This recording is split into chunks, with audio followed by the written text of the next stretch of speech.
Former Trump White House aide Cassidy Hutchinson, who served as a critical witness during the January 6th investigations, is now alleging that Rudy Giuliani sexually assaulted her on January 6th. So she details these allegations in her memoir as a 27-year-old titled Enough. It's coming out next week. And we hadn't heard of these allegations until today, after The Guardian got an advance copy of the book and noticed this portion of it and reported on it. So in the book, she writes that I find Rudy in the back of the tent with, among others, John Eastman. The corners of his mouth split into a Cheshire cat smile. Waving a stack of documents, he moves toward me like a wolf closing in on its prey. Okay, so he approaches her. This is basically backstage during Donald Trump's speech on January 6th. We have the evidence, it's all here. We're going to pull this off. Rudy wraps one arm around me or my body, closing the space that was separating us. I feel his stack of documents press into the small of my back. I lower my eyes and watch his free hand reach for the hem of my blazer. By the way, he says, fingering the fabric, I'm loving this leather jacket on you. His hand slips underneath my blazer, then my skirt. And then it gets even more creepy when you consider who was there, who saw it, and what she alleges happened next. I feel his frozen fingers trail up my thigh. He tilts his chin up. The whites of his eyes look jaundiced. My eyes dart to Trump advisor John Eastman, who flashes a leering grin. I fight against the tension in my muscles and recoil from Rudy's grip. Filled with rage, I stormed through the tent on yet another quest for Mark, referencing Mark Meadows, who she served as an assistant to during the Trump White House. So, considering some of the other allegations that have come out in regard to Rudy Giuliani and his sexual misconduct, I'm inclined to lean in the direction of believing what she's saying here. And what I'm referring to is his former employee, Noel Dunphy, who actually had recordings of him saying some pretty heinous things to her, sexually charged things about her, body parts and things like that. And so she's actually pressing charges against him as a result of that. But Cenk, I'm curious what you think about the allegations, but also the fact that these are allegations from 2.5 years ago that we only know about now because they're published in her book. Yeah, so I'll get to the timing in a second. First, as to whether it's believable or not. It's unfortunately very believable, although it sounds super shocking to the rest of us. Like that, really? You're gonna have like these creepy old men putting their hands up the skirt of who at the time Cassidy was probably 25. Of a 25-year-old girl, and remember, this is a party of family values. Oh, come here, morality, values, etc. She shows up thinking, oh my God, I can't wait to help with family values. And this guy's like, and then reaches up. So it seems like unbelievable. Like if you put it in a movie, you're like, really? On the other hand, we saw Rudy with the young girl in that, was it a Borat movie? Yeah, I think so. Borat 2, that's right. And we covered that story for you guys too. And then the other woman who worked for him, I want to show Noel Dunphy. Yeah, Noel Dunphy's quotes here are pretty devastating. According to her, now so this is now a number of people, including some that we've seen on tape, right? And they say that they have this on tape as well, and then we're going to find out in Dunphy's lawsuit.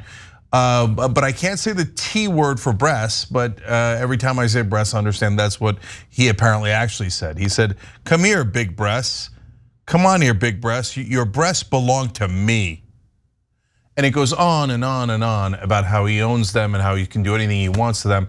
And that's a person who works for him. I mean, it is sexual harassment on steroids. Mm-hmm. And so these guys are disgusting. They're absolutely disgusting. And apparently they got away with this at such an industrial scale that they're not even hesitating in doing it.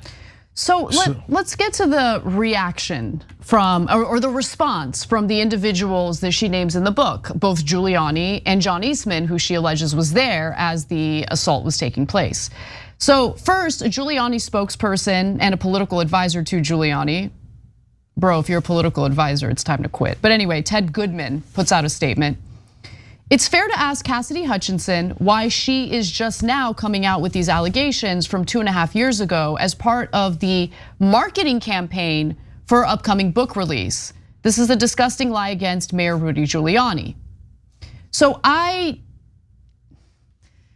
one hand, I believe her.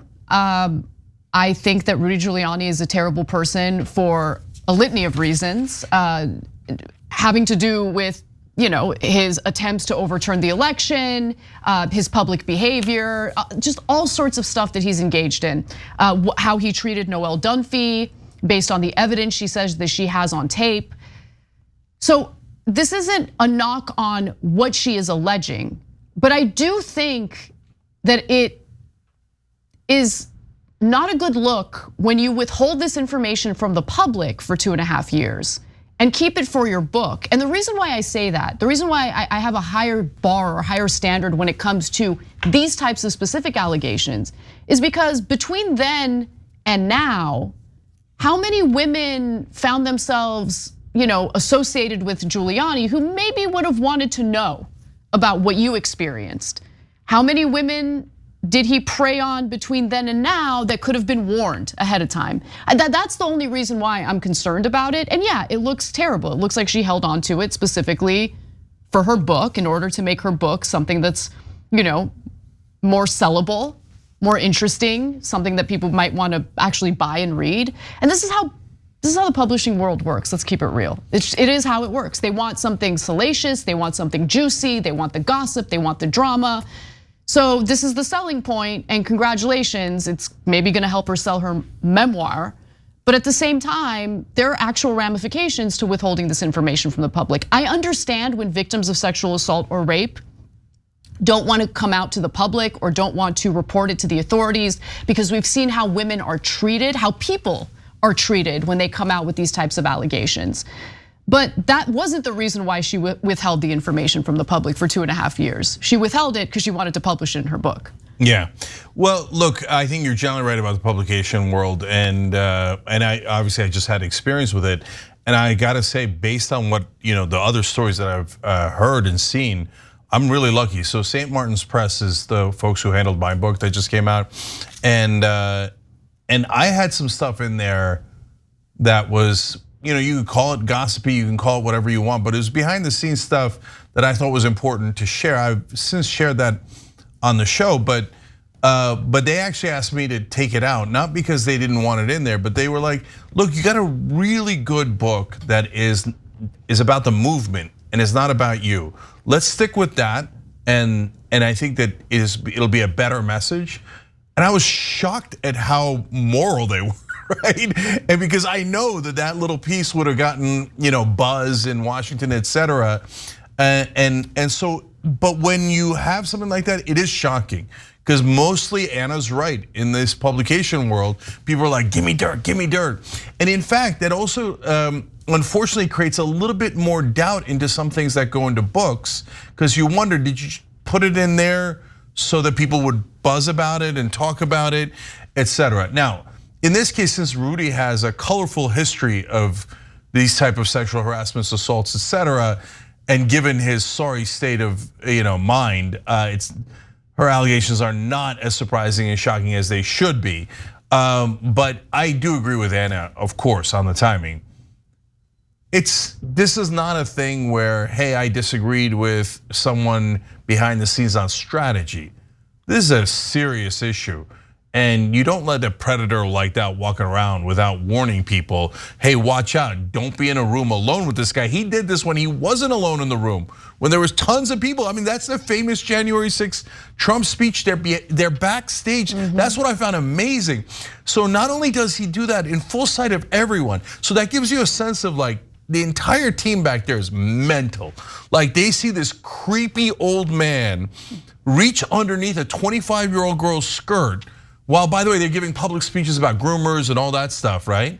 And not only do none of them react, none of them protect her. Jesus, conservatives, You ought to be embarrassed. So John Eastman was allegedly in the room or in the area as it was happening. Yeah, that's what I'm getting to. So he's denying it. I have a statement from his spokesperson in just a moment. Right, but according to Hutchinson, Eastman looked at her and gave like a little evil grin. Disgusting. Like you would think, like, if imagine Rudy is doing that to you, whether you're a guy or girl. Imagine he's got his hand on your thigh inside your clothes. And you look over for help, and the other creepy guy's like, you're like, oh my God, Jesus Christ, what's wrong with these people? Now, again, it's Hutchinson's version of the story. So now we'll give you his, I'm sure, denial, Eastman's. So Charles Burnham, a lawyer for Eastman, categorically denied Hutchinson's account, and in a statement to CNN called the accusations libelous. In his statement, he said that Eastman, quote, does not recall ever having met Ms. Hutchinson and did not even know who she was until her public testimony before the select committee in the House of Representatives in June of 2022. That was the House Select Committee investigating January 6th, in which Hutchinson served as a witness for. And her testimony was incredibly important. She shed light on many things that the public did not know about what was happening behind the scenes when it came to attempts to essentially steal the election or overturn the results of the election and what happened on January 6th. So I don't, aside from sharing the details of what she's alleging in her book, I don't know what we're supposed to do with this information, right? Because she didn't go to the authorities for it. She went to Mark Meadows. So I'd like some journalists to maybe reach out to Mark Meadows and ask him, so did you know about this? Did she really reach out to you? What happened on that day? What do you know? Especially when she's now being threatened with like defamation lawsuits, right? But I don't know for sure. No one can know for sure. I can only tell you what I suspect and where I lean on the issue. I believe her. But at the same time, I just think it would have been helpful to other people to, have that warning 2.5 years ago when the incident happened. Yeah, and just guys, like I think part of the warning is be careful. People are not who they appear to be in public, especially politicians.